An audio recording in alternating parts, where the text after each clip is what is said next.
Bonjour, je réponds au nom de Bénédicte Mundele. J'ai 20 ans, je suis étudiante à l'Université catholique du Congo en 3e graduat où je fais la communication sociale. Je suis également cofondatrice de Surprise Tropicale. Autre que ça, je suis curateur de Global Shaper, une branche de World Economic Forum. Comme je l'ai dit, mon projet s'appelle Surprise Tropicale, dont l'objectif de ce projet est de valoriser le produit tropicaux. Parce que nous remarquons en RDC, nous avons plusieurs maladies dues aux malnutrition. Et Surprise Tropicale a comme objectif de valoriser les produits afin de diminuer le taux de pauvreté. En plus, nous remarquons qu'en RDC, on a tendance à importer les produits. Et pourtant, les produits qu'on importe, ce sont des produits qu'on récolte ici, comme les oranges, les bananes, et pourtant on peut le transformer ici en RDC pour en faire que en RDC qu'on commence à exporter les produits. J'ai fait mes études humanitaires en technique d'hébergement où on s'occupe de l'alimentation. Et une fois on est en train de faire un travail sur les cartes et j'ai fait des recherches sur un mot qui m'avait attiré, Surprise Tropicale. Et en faisant des recherches, j'ai remarqué qu'en RDC, il y avait plusieurs produits tropicaux, d'où m'est venue l'idée de créer Surprise Tropicale. Et on a commencé à offrir le petit déjeuner dans le Breakfast Book Club à Kuvuna Fondation, où on offrait le petit déjeuner qui avait des aliments tropicaux. Et après ça, on s'est enrichi en faisant des chips de cocotiers, des chips de taro et de gingembre. Et actuellement, nous travaillons avec le Takeaway ici au niveau de la 9e rue à la Cité Verte. Et on continue aussi à faire des produits dans des boîtes, dans des conserves.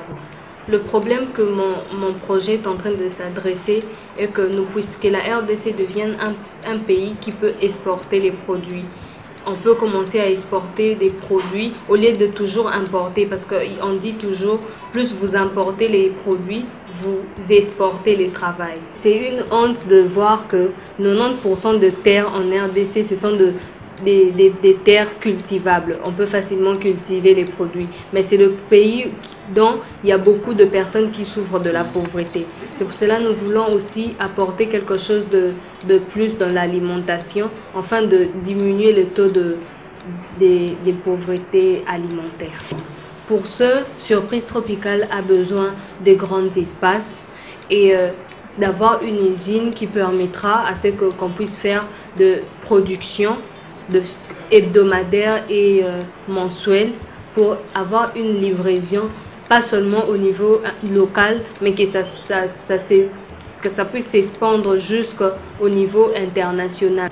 Le problème a été identifié de la façon que la RDC est parmi les pays les plus pauvres de l'Afrique, voire même du monde, et pourtant c'est un pays qui a plusieurs richesses alimentaires et plusieurs autres richesses que nous pouvons exploiter. Ces projets a eu de l'impact dans plusieurs personnes dans ma communauté. Exemple, il y a plusieurs personnes qui aiment consommer des produits bio. Et en voyant ces produits, ce sont des produits qui n'ont pas des ajouts chimiques. Tous ces produits sont bio. Et dans le niveau de la jeunesse, cela incite encore aux jeunes d'avoir plusieurs initiatives dans l'entrepreneuriat. Et ça donne encore de la motivation dans les jeunes pour élaborer plusieurs projets. Et quand j'étais allée au Nigeria dans le World Economic Forum, j'ai participé au panel, d'où après mon panel, plusieurs personnes ont eu le courage ils me posaient des questions, ils ont eu le courage à entreprendre et il y a des personnes qui venaient me demander des conseils pour ce projet. Et pour ce, actuellement, je travaille avec 2 personnes et 14 personnes dans les services que nous partons dans les services de livraison. Aujourd'hui, si je gagne le prix de Annecy Surprise, cela m'aidera à stabiliser mon entreprise premièrement. Et deuxièmement, ça va permettre la création d'emplois dans le milieu de jeunes. Plusieurs jeunes auront accès à l'emploi dans Surprise Tropicale. Et troisièmement, Cela m'aidera aussi à entrer en contact avec plusieurs agriculteurs où je peux acheter beaucoup de produits et les coûts vont diminuer, et cela donnera aussi accès que je puisse avoir accès à plusieurs points de vente, et la production va augmenter.